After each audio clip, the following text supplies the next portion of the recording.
मोटापे का ग्रहों से संबंध होता है।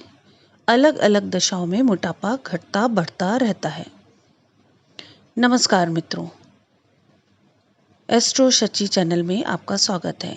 अभी तक आपने हमारा चैनल सब्सक्राइब नहीं किया है तो सबसे पहले हमारा चैनल सब्सक्राइब कर लें, बेल आइकॉन प्रेस कर दें। जितना हो सके इस वीडियो को शेयर करें, सभी को लाभ प्राप्त होगा। वीडियो के नीचे थंब का एक सिंबल है, उसे क्लिक करके लाइक ज़रूर कर दें। उससे हमारा मनोबल बढ़ेगा और हमें खुशी भी प्राप्त होगी। तो अब हम बात करते हैं कि मोटापे का ग्रहों से कैसे संबंध है और अलग अलग दशाओं में मोटापा घटता बढ़ता कैसे रहता है। फिर इसके बाद हम बात करेंगे मोटापा कम करने का उपाय, उसके बारे में। बृहस्पति ग्रह मोटापे का प्रमुख कारण बनता है। बृहस्पति ग्रह यानी गुरु, बृहस्पति ग्रह के कारण शरीर में वसा इकट्ठा हो जाता है और ये मोटापे को बनाए रखता है और इस मोटापे से कई बीमारियां आपको घेर लेती हैं। यानी कि मोटापा शरीर के लिए बिल्कुल भी अच्छा नहीं होता है। कभी कभी चंद्रमा और शुक्र भी इसमें भूमिका अपनी निभा ही देते हैं और शरीर को मोटा कर देते हैं। लेकिन चंद्रमा और शुक्र से होने वाला मोटापा स्थिर नहीं होता है। जिस तरह से बृहस्पति ग्रह से होने वाला मोटापा स्थिर होता है, उस तरह से चंद्रमा और शुक्र से होने वाला मोटापा स्थिर नहीं होता है। ये बढ़ता घटता रहता है। जब चंद्रमा और शुक्र का प्रभाव ज़्यादा होता है तो हम मोटे हो जाते हैं और फिर दुबले भी हो जाते हैं। अब हम जानते हैं कि कौन से ग्रह जिनके कारण शरीर दुबला रहता है। वो हैं मंगल, शनि और राहु। यानी कि मंगल, शनि, राहु शरीर को दुबला बनाए रखते हैं। जब इन ग्रहों का प्रभाव ज़्यादा होता है तो हम दुबले हो जाते हैं। जब चंद्रमा और शुक्र का प्रभाव ज़्यादा है तो हम मोटे हो जाते हैं। यानी कि हम मोटे पतले होते रहते हैं, लेकिन बृहस्पति ग्रह हमें मोटा ही रखता है। अब हम क्या करें, क्योंकि मोटापा तो अच्छा नहीं होता है। तो अब हम बात करते हैं कि हम शरीर को पतला दुबला कैसे बनाए रखें, मोटापे को कैसे कम करें। तांबे के ग्लास में जल पीते रहना चाहिए। ये सबसे अच्छा एक फ़ायदेमंद इलाज है। रात को तांबे के जग में, लोटे में, किसी में भी आप तांबे के पात्र में आप रात को पानी भर के रख दें।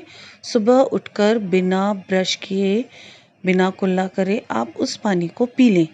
ये आप नियम बना लें तो आपका मोटापा धीरे धीरे कम होने लगेगा। एक बात और आपको बताऊं, चंद्रमा की दशा में जो बच्चे पैदा होते हैं ना, वो गोल मटोल होते हैं। उन बच्चों को जब खाना पीना उनका चालू होगा थोड़ा थोड़ा, तो उन्हें पंचामृत ज़रूर पिलाएं। और अगर युवा होने पर मोटापा बढ़ रहा है, यानी कि युवा होते होते आप मोटे होने लगे, तो आप ये समझ लीजिए कि इसके पीछे राहु और बृहस्पति ही होते हैं। राहु के कारण आप अंट शंट खाने लगते हैं, किसी भी टाइम कुछ भी खाने लगते हैं। इस कारण से भी मोटापा बढ़ने लगता है और बृहस्पति तो मोटापे का कारक है ही। नियमित रूप से नींबू पानी का सेवन ज़रूर करें। नियमित रूप से नींबू पानी का सेवन करने से जमा हुआ वसा निकलने लगता है, बेली फैट कम होने लगता है। आप सोच रहे होंगे कि राहु दुबला भी रखता है और मोटापे का कारण भी होता है, ये कैसे हो सकता है। तो जब राहु और बृहस्पति दोनों का प्रभाव ज़्यादा होगा तो उस समय बृहस्पति भोजन के पीछे लालच को बढ़ाता है, तो राहु अनशन खाने पे मजबूर कर देता है। तो यानी कि कुल मिलाकर बृहस्पति ग्रह ही है जो मोटापे के पीछे बहुत बड़ा कारण होता है। इसका एक और उपाय है कि आप देर रात में भारी भोजन ना खाएं। यानी सूर्य के ढलने के बाद भारी भोजन ना करें, उससे भी आपका मोटापा कंट्रोल में रहेगा।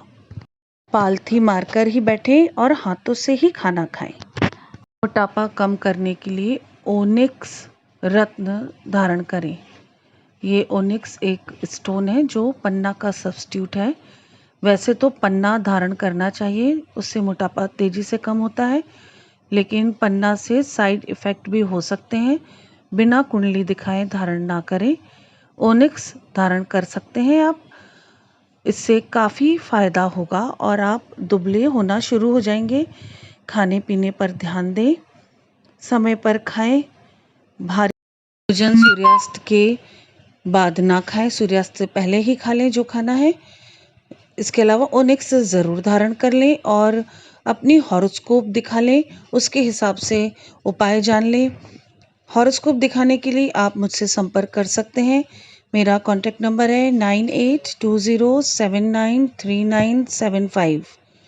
बेझिझक मुझसे संपर्क करें और चाहे तो आप इस वीडियो के अंत में मुझे कमेंट करके भी अपनी प्रॉब्लम्स बता सकते हैं, उसका समाधान ज़रूर किया जाएगा। अपना ध्यान रखें, स्वस्थ रहें और जहाँ तक हो सके मोटापे को अपने ऊपर हावी ना होने दें, क्योंकि मोटापा बहुत सारी बीमारियों का कारण होता है। मोटापे से दूर रहें, स्वस्थ रहें। इसी कामना के साथ नमस्कार।